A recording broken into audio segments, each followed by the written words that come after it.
Kayo! Welcome back to my channel, Mami Nen here. Sana po ay nasa maayos kayong kalagayan.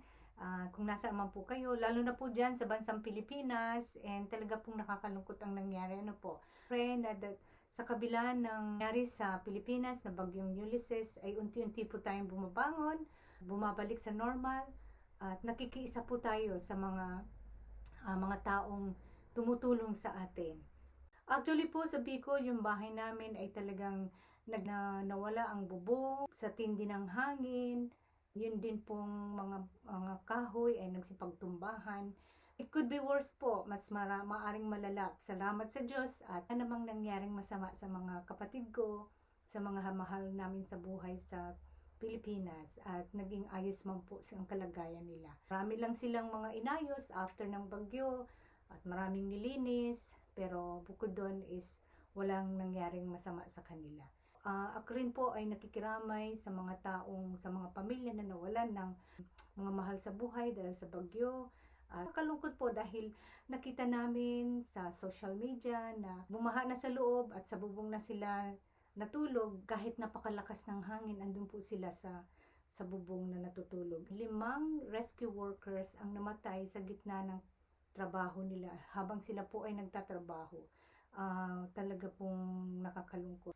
Napaka-challenging po talaga ng year 2020. Ano po, volcano eruptions nung nagsisimula pa ang 2020.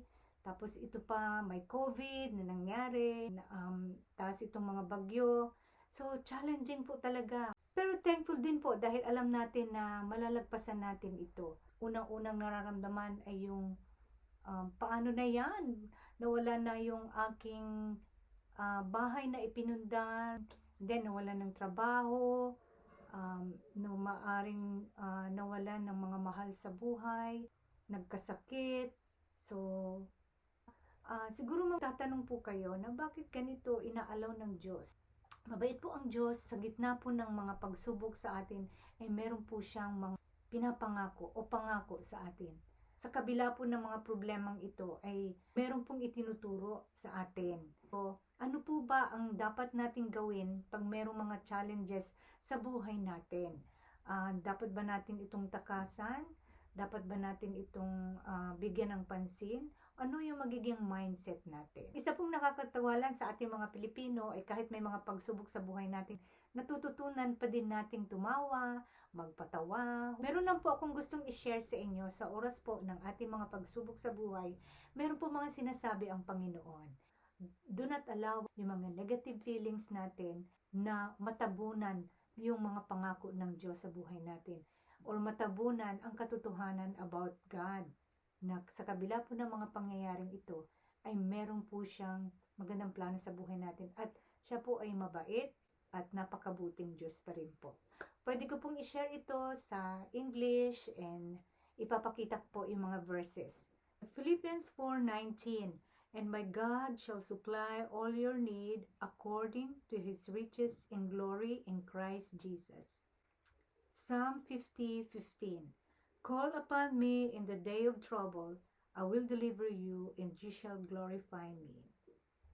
John 14:27, peace I leave with you, my peace I give to you, not as the world gives do, I give to you. Let not your heart be troubled, neither let it be afraid. Colossians 3:15, and let the peace of God rule in your hearts, to which also you were called in one body, and be thankful. Psalm 56:3-4, whenever I am afraid, I will trust you. In God I will praise His word. In God I have put my trust. I will not fear. What can flesh do to me? Philippians 4:6-7, be anxious for nothing, but in everything by prayer and supplication with thanksgiving, let your requests be made known to God, and the peace of God, which passes all understanding, will guard your hearts and minds in Christ Jesus. Matthew 6:34, therefore do not worry about tomorrow, for tomorrow will worry about its own things. Sufficient for the day is its own trouble.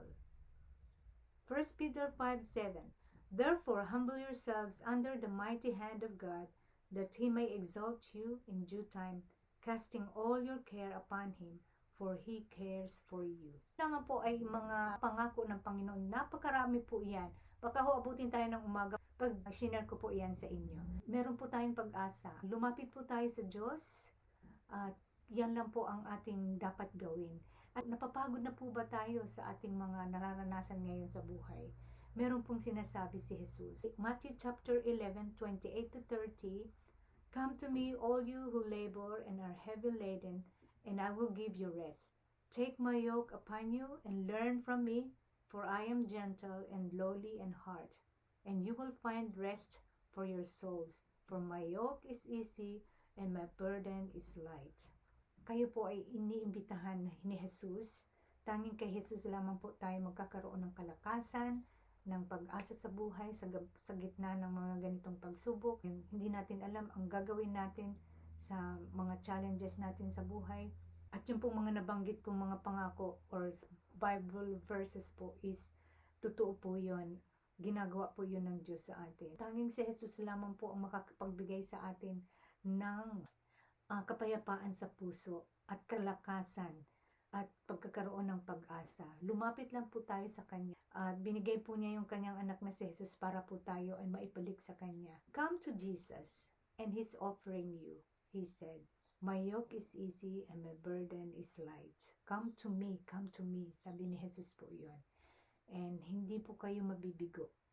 Sa oras po ng mga pagsubok sa buhay natin, He didn't say we will have storm-free life, but He promised we have a storm-proof life. Sabi po nga na isa sa mga pastor na pinakikinggan ko, kung tayo po ay magtitiwala sa Kanya at patuloy na tayo ay nakikinig at patuloy na nagme-meditate ng salita ng Diyos. So, yun lang po. So, I hope nag-enjoy po kayo sa aking share ngayon. Although hindi man po ako makapag-share ng mga material na bagay, ito lamang po ang aking maisi-share sa inyo na talaga pong proven na totoo po sa buhay. Lalo na sa buhay ko na nangyari na ako po ay nagkasakit at marami pong mga pangako ng Diyos ang aking naranasan at natotoo. God is really good po. And I hope that you will really continue to move forward sa kabila ng mga challenges natin sa buhay.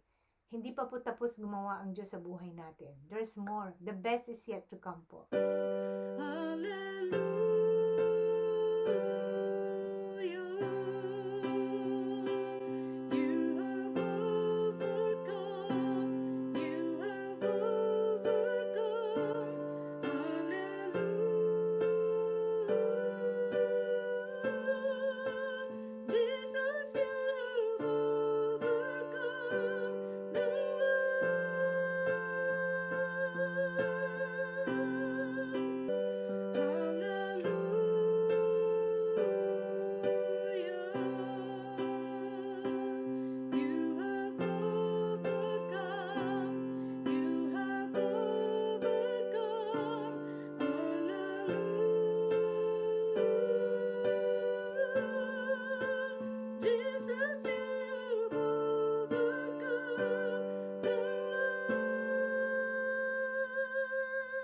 Okay po, so salamat po sa inyong time and I hope na makatulong po ito sa inyo. So enjoy the creation and most of all, enjoy the Creator. God bless everyone. Bye!